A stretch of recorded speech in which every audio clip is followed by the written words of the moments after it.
নমস্কার, আপনাদের সবাইকে এনআইজি নায়কের ক্লাসরুমে স্বাগত জানাই। আমার স্নেহের ছাত্রছাত্রীরা, আজকে কিন্তু আমি তোমাদের জন্য ক্লাস 9-এর একটা বিষয় নিয়ে তোমাদের সামনে উপস্থিত হয়েছি। আজকে আমি ক্লাস 9-এর যেটা প্রথম অধ্যায় গ্রহরূপে পৃথিবী, সেই গ্রহরূপে পৃথিবীর অন্তর্গত পৃথিবীর আকার যে অভিগত গোলকের মতো তার সপক্ষে প্রমাণ এবং পৃথিবীকে যে জিওডের সঙ্গে আমরা তুলনা করতে পারি, এই দুটো বিষয় নিয়ে আজকের ক্লাসে আমি আলোচনা করব। আলোচনা শুরু করার আগে প্রথাগতভাবে আপনাদের কাছে বিনীতভাবে প্রার্থনা করব, এখনো পর্যন্ত আপনারা যারা আমার এনআইজি নায়কের এই চ্যানেলটি সাবস্ক্রাইব করেননি, দয়া করে সাবস্ক্রাইব করবেন। যারা সাবস্ক্রাইব করেছেন তাদেরকে আন্তরিক কৃতজ্ঞতা জানিয়ে আমি আমার ক্লাস শুরু করছি। আমার আজকের যে ক্লাস, সেই ক্লাসে কিন্তু আমরা প্রথমে কি কি পড়বো বা কি কি জানবো বা কি কি শিখবো, আজকের ক্লাসের লার্নিং আউটকাম কি হবে, আজকের ক্লাসের কাম্য শিখন সামর্থ্য কি হবে, অর্থাৎ ক্লাসটা শেষ হলে আমরা কোন কোন বিষয়গুলো সম্পর্কে সম্পূর্ণভাবে জ্ঞান লাভ করতে পারবো। প্রথমত, অভিগত গোলক কাকে বলে, অভিগত গোলক বলতে আমরা কি বুঝি, এটা আমরা ভালোভাবে বুঝতে পেরে যাবো। পৃথিবীকে অভিগত গোলক বলা কতখানি যুক্তিযুক্ত, এটা আমরা বুঝতে পেরে যাব। পৃথিবী যে অভিগত গোলক তা আমরা কোন কোন প্রমাণ দ্বারা বলতে পারি হ্যাঁ পৃথিবীর আকার অভিগত গোলকের মতো, অর্থাৎ অভিগত গোলকের প্রমাণগুলো আমরা অনুধাবন করতে পারবো। সবশেষে আমরা জানবো জিওড কথাটির অর্থ কি এবং বর্তমানে পৃথিবীর আকৃতিকে জিওড বলা হচ্ছে কেন। এই 5টি বিষয় আজকের ক্লাস থেকে আমরা শিখব। প্রথম যে বিষয়টা, চলে এসো, একদম প্রথম যে বিষয়টা আমাদের অভিগত গোলক কাকে বলে। অভিগত গোলক বলতে আমরা বুঝি সেই ধরনের গোলককে যেই গোলকটার নিরক্ষীয় অঞ্চলটা একটু স্ফীত আর মেরু অঞ্চলটা একটু চাপা। নিরক্ষীয় অঞ্চলটা একটু স্ফীত আর মেরু অঞ্চলটা একটু চাপা। আমি তোমাদের জন্য যদি আমি ছবি এঁকে ব্যাপারটা দেখাই তাহলে বুঝতে তোমাদের সুবিধা হবে। অর্থাৎ এটা যদি আমরা পৃথিবী ধরে নিই এটা পৃথিবী, এই পৃথিবীর এইটা যদি কেন্দ্র হয় তাহলে এইটা হচ্ছে আমার নিরক্ষীয় ব্যাস, এইটাকে আমরা বলবো নিরক্ষীয় ব্যাস, আর এইটাকে আমরা বলবো মেরু ব্যাস। তাহলে এই নিরক্ষীয় ব্যাসটা যদি বেশি হয় আর মেরু ব্যাসটা যদি তুলনামূলকভাবে কম হয়, তখন সেই রকম গোলককে আমরা বলবো অভিগত গোলক। তাহলে অভিগত গোলকের সংজ্ঞাটাকে আমি বোঝাতে পারলাম, যে গোলকের নিরক্ষীয় অঞ্চলটা, নিরক্ষীয় অঞ্চল কোনটা বললাম, এইটা কিন্তু নিরক্ষীয় অঞ্চল, এইটা কিন্তু আমার নিরক্ষীয় অঞ্চল, নিরক্ষরেখার পার্শ্ববর্তী অঞ্চল নিরক্ষীয় অঞ্চল, আর মেরু অঞ্চল যেটা বলতে আমরা বুঝি এইটা এবং এইটা, এই দুটোকে আমরা বলছি মেরু অঞ্চল। উত্তর মেরু এবং দক্ষিণ মেরু আমরা সবাই জানি। তাহলে যে গোলকের নিরক্ষীয় অঞ্চলটা একটু বেশি স্ফীত বা মোটা বা ফোলা এবং মেরু অঞ্চলটা একটু চাপা, সেই গোলককে আমরা বলবো অভিগত গোলক। তাহলে আমি কি বোঝাতে পারলাম অভিগত গোলক ব্যাপারটা কি? এরপরে যদি চলে যাই, পৃথিবীকে অভিগত গোলক বলা কতখানি যুক্তিযুক্ত, আমরা কেন পৃথিবীকে অভিগত গোলক বলবো, তার আগে তোমাদেরকে একবার আমি মনে করিয়ে দিই। আমি কিন্তু নবম শ্রেণীর প্রথম দিনের ক্লাসে গ্রহরূপে পৃথিবী যখন পড়ানো শুরু করি তখন কিন্তু বলেছিলাম যে আমরা আমাদের মানব সভ্যতার বিবর্তনের ইতিহাসে পৃথিবীর আকার আকৃতি নিয়ে যে চিন্তা ভাবনার বিবর্তন ঘটেছে সেটাই কিন্তু বেসিক্যালি এই চ্যাপ্টারে আলোচনা করব। প্রাচীনকালে পৃথিবীর আকার আকৃতি নিয়ে মানুষের মধ্যে বিভিন্ন প্রকার বিভ্রান্তি ছিল। সেই বিভ্রান্তিগুলো থাকাকালীন প্রাচীনকালের যে সমস্ত বিখ্যাত পণ্ডিত মানুষ, দার্শনিক মানুষ, বিজ্ঞানী, তারা কিন্তু তাদের অভিজ্ঞতালব্ধ জ্ঞানকে কাজে লাগিয়ে পৃথিবীর আকার আকৃতি সম্পর্কে যে সমস্ত কথা উল্লেখ করেছিলেন সেগুলো আমি গত দিনের ক্লাসে আলোচনা করেছি।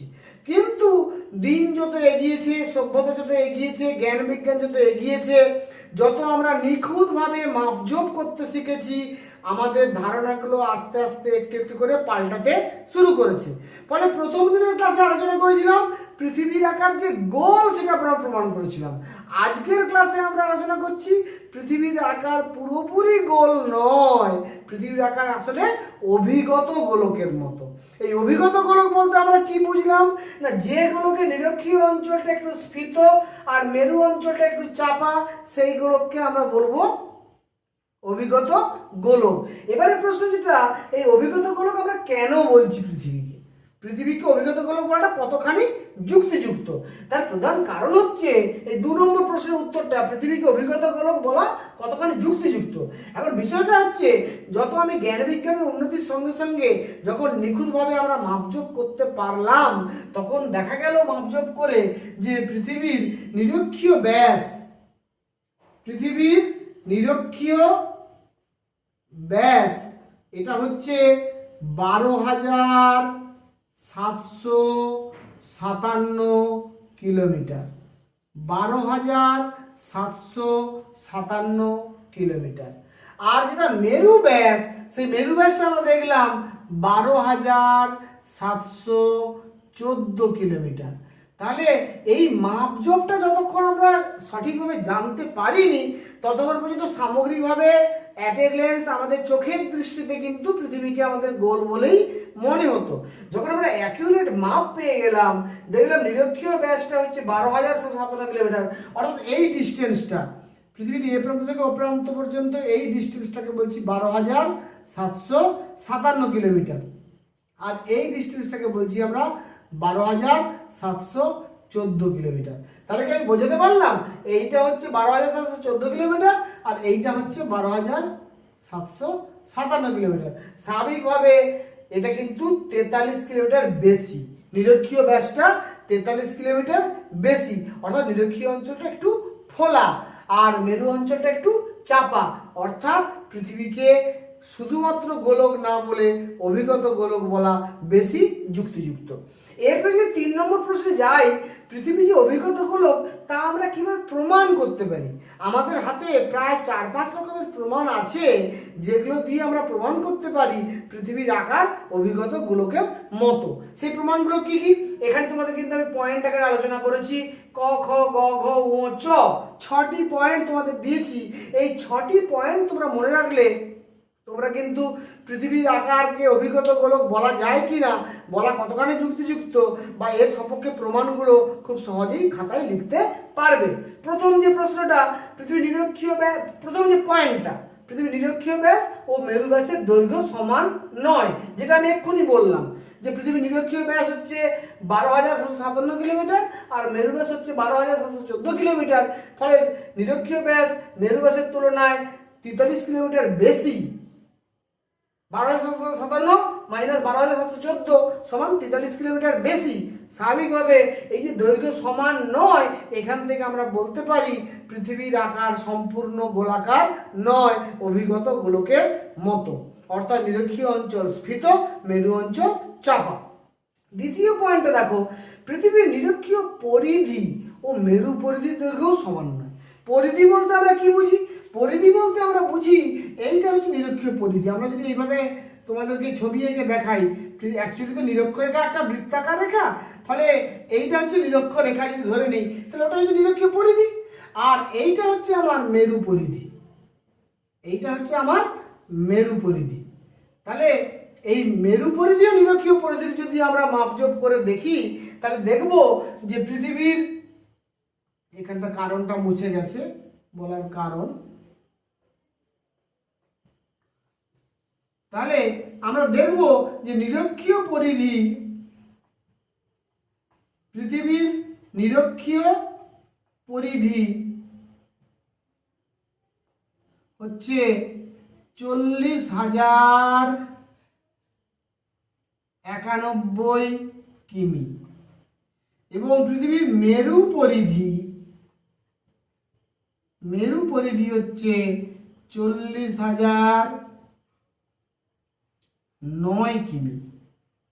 তাহলে এখানেও দেখো নিরক্ষীয় পরিধি হচ্ছে 40,091 কিলোমিটার, মেরু পরিধি 40,009 কিলোমিটার। গড় পরিধি আমরা ধরে নিই, গড় পরিধি আমরা ধরে নিই 40,050 কিলোমিটার। ঠিক আছে, একইভাবে আমরা গড় ব্যাসার্ধ কত ধরি, গড় ব্যাসকে 2 দিয়ে ভাগ করলে গড় ব্যাসার্ধ পেয়ে যাব। তাহলে 12,757 যুক্ত 12,714 ডিভাইডেড বাই 2 সমান বেরোবে গড় ব্যাস।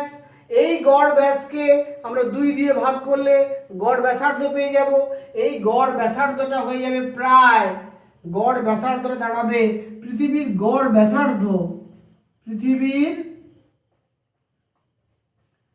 গড় ব্যাসার্ধ আমরা পাবো, ব্যাসটাকে 2 দিয়ে ভাগ করলে ব্যাসার্ধ পাবো, এটা হবে 6,378 কিলোমিটার।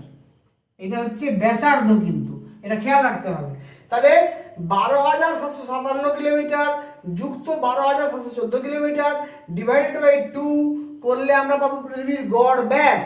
এই গড় ব্যাসকে আমরা 2 দিয়ে ভাগ করলে পাবো গড় ব্যাসার্ধ। এই গড় ব্যাসার্ধের পরিমাণ হচ্ছে 6,378 কিলোমিটার। তাহলে আমরা দ্বিতীয় যে পয়েন্ট আলোচনা করছিলাম, পৃথিবীর নিরক্ষীয় পরিধি ও মেরু পরিধির দৈর্ঘ্য সমান নয়। নিরক্ষীয় পরিধি 40,091 কিলোমিটার এবং মেরু পরিধি 40,009 কিলোমিটার, গড় পরিধি 40,050 কিলোমিটার।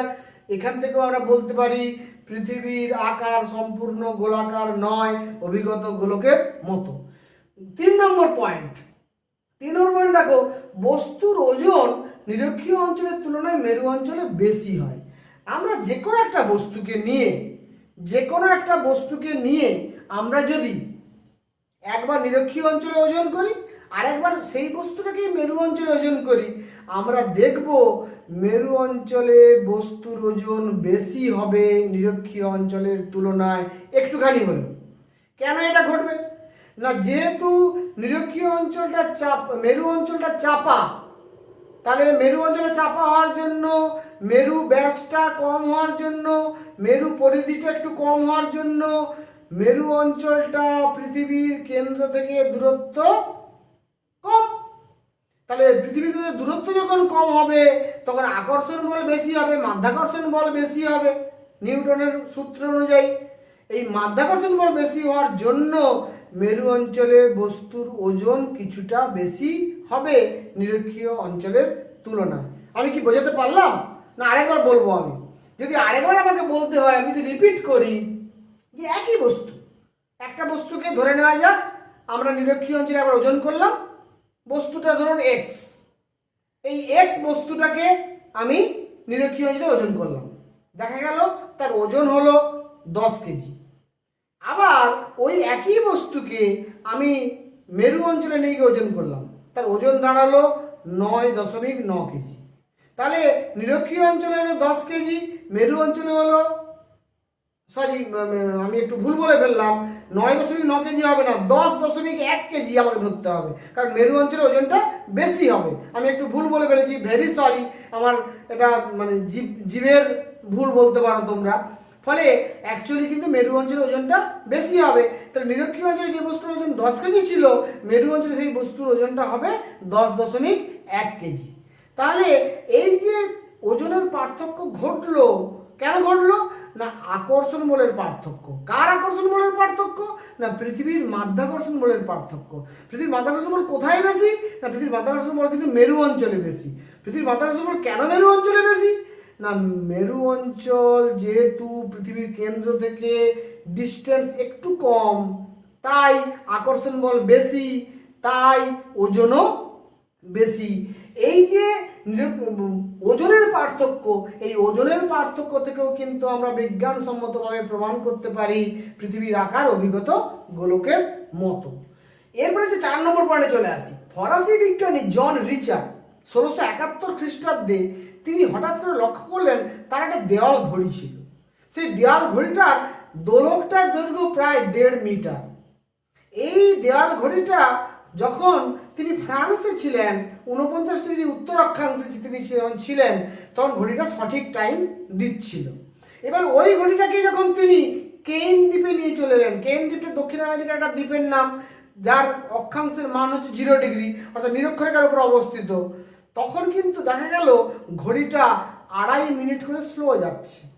এই যে ঘড়িটা 2.5 মিনিট করে স্লো যাচ্ছে, এটা কিন্তু বিজ্ঞানী রিচার্ডের মনে প্রশ্ন দেখা দিল, যে ফরাসি বিজ্ঞানী জন রিচার্ড, তার মনে প্রশ্ন দেখা দিল। তিনি ভাবলেন যে ফ্রান্সে যখন ছিলাম, ফ্রান্স হচ্ছে 49 ডিগ্রি উত্তর অক্ষাংশ, তখন ঘড়িটা ঠিক টাইম দিচ্ছিল, কিন্তু আমি কেইন দ্বীপে আসতে ঘড়িটা 2.5 মিনিট স্লো হচ্ছে, এর পেছনে কি কারণ থাকতে পারে?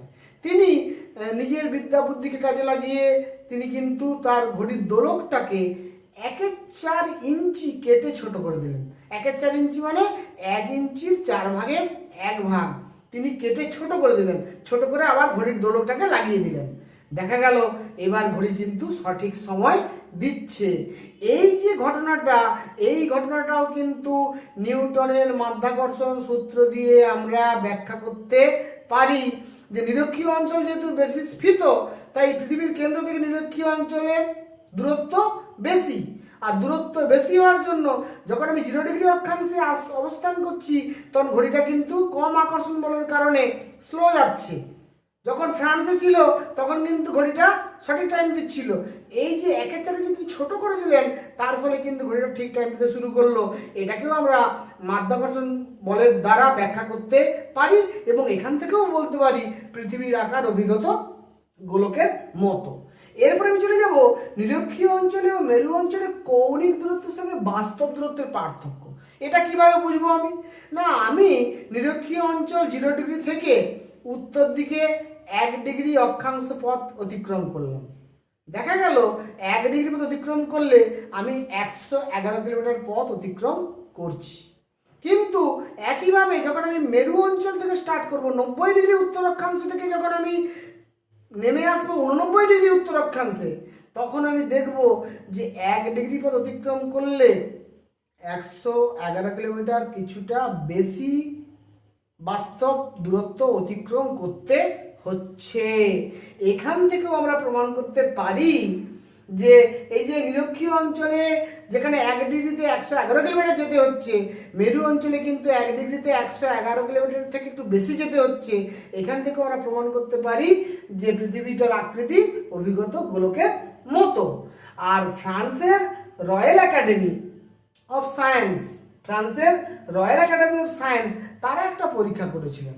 সেই পরীক্ষাটা তারা করেছিলেন অ্যাকচুয়ালি 1736-37 সাল নাগাদ। সেই পরীক্ষাটা তারা কি করেছিলেন?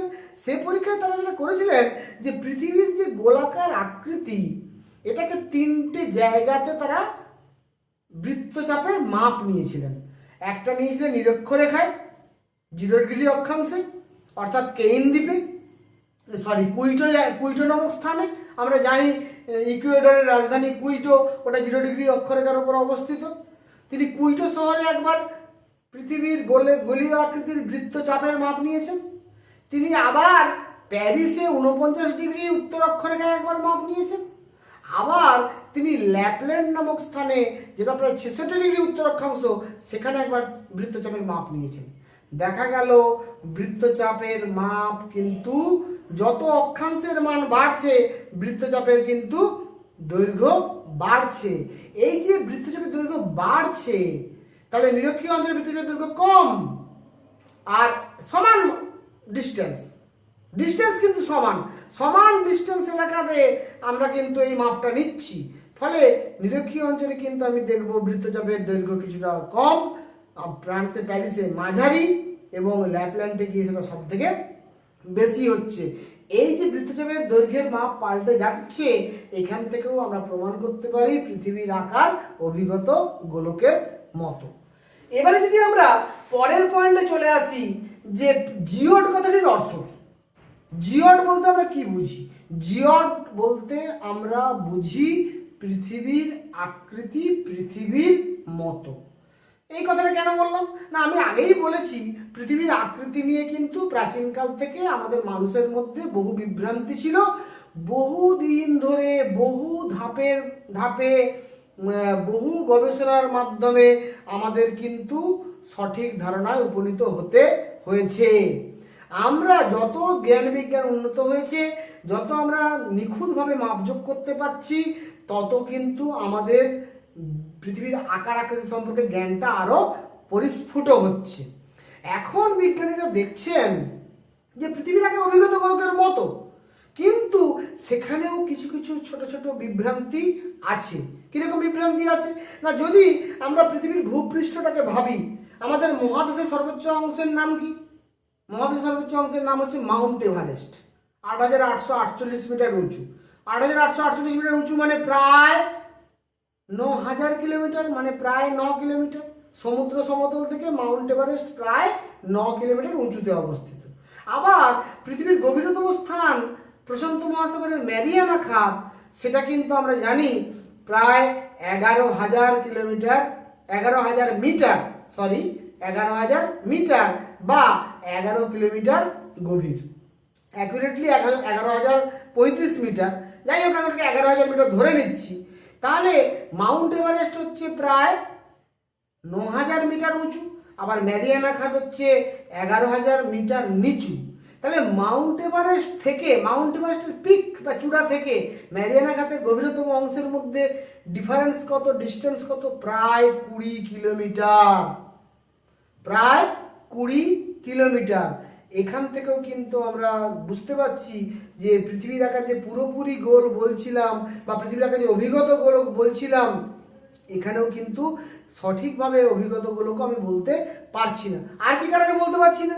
আমরা দেখছি যে মেরু অঞ্চল চাপা, নিরক্ষীয় অঞ্চল স্ফীত, এটা আমরা দেখছি, কিন্তু ইন্টারেস্টিংলি মাপজোক করে যাচ্ছে শুধুমাত্র দক্ষিণ মেরুটাই চাপা, উত্তর মেরু কিন্তু অতটা চাপা নয়। দক্ষিণ মেরু 20 মিটার চাপা, হ্যাঁ, আর উত্তর মেরু কিন্তু 20 মিটার উঁচু। তাহলে এই যে দক্ষিণ মেরুটাই চাপা, উত্তর মেরুটা চাপা নয়, এখান থেকে আমি কিন্তু ওকে পুরোপুরি অভিগত গোলকও বলতে পারছি না। নেক্সট হচ্ছে আমরা দেখব দক্ষিণ গোলার্ধের মধ্য অক্ষাংশ 8 মিটার ফুলে উঠেছে। দক্ষিণ গোলার্ধের মধ্য অংশ, এটা দক্ষিণ গোলার্ধ, এর মধ্য অংশ 8 মিটার ফুলে উঠেছে, আর উত্তর গোলার্ধের মধ্য অংশ 8 মিটার বসে গেছে। তাহলে পৃথিবীর ভূপৃষ্ঠটা যে এবড়ো খেবড়ো, তার যে বন্ধুরতা সব জায়গায় সমান নয়, সমুদ্র সমতল থেকে সব জায়গার উচ্চতা সমান নয়, এর ফলে আমরা পৃথিবীকে অভিগত গোলক বলার ক্ষেত্রে কিছু বাধার সৃষ্টি হচ্ছে। বিশেষত আমরা বলছিলাম যে মেরু অঞ্চল চাপা, কিন্তু এখানে বলা হচ্ছে দক্ষিণ মেরুটা চাপা, উত্তর মেরুটা সেই অর্থে চাপা নয়। আর মাউন্ট এভারেস্টের সঙ্গে ম্যারিয়ানা খাতের যে ডিফারেন্স, সেই ডিফারেন্স, এই দুটো কারণে পৃথিবীর আকৃতিকে বা পৃথিবীর আকারকে, আমি আকৃতিকে বলবো না, পৃথিবীর আকারকে অন্য কোনো বস্তুর সঙ্গে সঠিকভাবে তুলনা করা যাচ্ছে না। প্রাচীনকালে আমরা কেউ বলতাম পৃথিবীর আকৃতি কমলা লেবুর মতো, কেউ বলতো পৃথিবীর আপেলের মতো, কেউ বলতো নাশপাতির মতো, বিভিন্ন কথা বলা হতো উদাহরণ হিসাবে। কিন্তু যখন আমরা নিখুঁতভাবে মাপজোক করে দেখলাম, যখন আমরা রিমোট সেন্সিং প্রযুক্তিকে ব্যবহার করে স্যাটেলাইটের মাধ্যমে যে সমস্ত পৃথিবীর ছবিগুলো পাচ্ছি, সেই ছবিগুলোকে আরও নিখুঁতভাবে বিচার বিশ্লেষণ করে দেখছি, তখন দেখতে পাচ্ছি পৃথিবীর আকারকে অভিগত গোলকও বলা যাচ্ছে না। আবার পৃথিবীর আকার বা আকৃতিকে আমরা অন্য কোনো বস্তুর সঙ্গে তুলনা করতেও পাচ্ছি না। তখন বিজ্ঞানীরা বলছেন আসলে পৃথিবীর আকৃতি কোনো বস্তুর সঙ্গেই তুলনীয় নয়, পৃথিবীর আকৃতি পৃথিবীর মতো, পৃথিবীর আকৃতিকে অন্য কোনো বস্তুর সঙ্গে তুলনা করা যাবে না, বলতে হবে পৃথিবীর আকৃতি পৃথিবীর মতো। এই পৃথিবীর আকৃতি পৃথিবীর মতো, এই কথাটাকেই ইংরেজিতে বলা হয় জিওড। তাই বর্তমানে কিন্তু আমরা বলবো পৃথিবীর আকৃতি পৃথিবীর মতো এবং পৃথিবীর আকৃতিকে আমরা জিওডের সঙ্গেই তুলনা করব। আমার স্নেহের ছাত্রছাত্রীরা, নিশ্চিতভাবে তোমরা আজকের যে আমাদের কাম্য শিখন সামর্থ্যগুলো ছিল, সেগুলো নিশ্চিতভাবে তোমাদের কাম্য শিখন সামর্থ্য তোমরা পৌঁছাতে পেরেছো। যদি এরপরেও কারো কোনো প্রশ্ন থাকে তোমরা কমেন্ট বক্সে লিখে জানাবে, এবং ক্লাসটা যদি ভালো লাগে বন্ধু বান্ধবের মধ্যে শেয়ারিং করবে, এবং যারা এখনও চ্যানেলটি সাবস্ক্রাইব করনি সাবস্ক্রাইব করবে। সম্মানীয় সমস্ত শিক্ষক শিক্ষিকা মণ্ডলী এবং আমার দর্শক মণ্ডলী, শত্রু মণ্ডলী, সকলের কাছে আমার অনুরোধ, আপনারা যারা এখনও চ্যানেলটি সাবস্ক্রাইব করেননি দয়া করে চ্যানেলটি সাবস্ক্রাইব করবেন এবং আমাকে ক্লাস করতে উৎসাহিত করবেন, এই আশা রেখে সবাইকে যথাযোগ্য স্থানে সম্মান, শ্রদ্ধা, শুভেচ্ছা এবং আমার স্নেহের ছাত্রীদের ভালোবাসা জানিয়ে আজকের ক্লাসটি আমি এখানেই শেষ করছি। Thank you very much.